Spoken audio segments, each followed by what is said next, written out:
তো নিয়ে আসলাম, দেখো কেমন হয়েছে। হ্যাঁ, খুব সুন্দর, বেশ মোটা তাজা আছে। কত নিল? 1,10,000 টাকা। বেশ ভালোই দাম নিয়েছে। দুলা ভাই, গরুটা আসলে অনেক সুন্দর, অনেক কিউট। হ্যাঁ, একদম আমার শালিকার মতোই।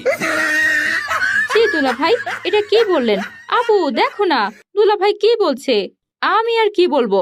বিশ্বাস না হলে ইয়ামিনকে জিজ্ঞেস করো। ইয়ামিন, গরুটা দেখতে কার মতো লাগছে? আব্বু একদম সাম্বার মতন। ইয়ামিনের বাচ্চা, আজ তোমার খবর আছে। শ্রাবণী, তোর দুলা ভাই মজা করে বলছে, রাগ করিস না। গরুটা তোমার খালামুনির মতো কেন? বারে, এটা সাম্বা আর ওটা হাম্বা। কি? ইয়ামিনের বাচ্চা, আজ তোমার খবর আছে। আব্বু বাঁচাও আমাকে। শ্রাবণী, ওরে ছাইরা দে। আব্বু হাম্বাকে খাওয়াবে না?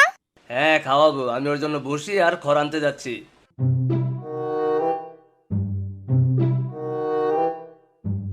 হাম্বা তুমি আইসক্রিম খাও? কি বললে বুঝি নাই। আইসক্রিম খাও না? ইয়ামিন, এখন ঘরে আসো। আম্মু হাম্বা ঘরে যাবে না?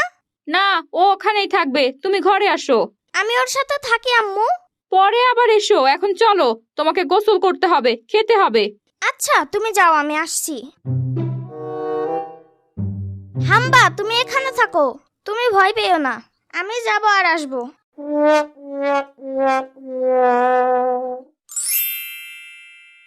ইয়ামিন কোথায়? ও তো সারাক্ষণ গরুটার কাছে থাকে, কিছুতেই ঘরে আসতে চায় না। ওকে নিয়ে আসো। আচ্ছা, যাচ্ছি।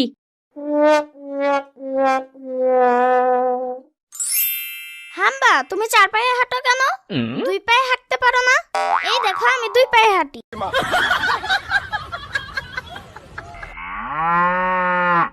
ইয়ামিন, আম্মু আরেকটু থাকি। সারা দিন গরুর সাথে থাকলে হবে বলো?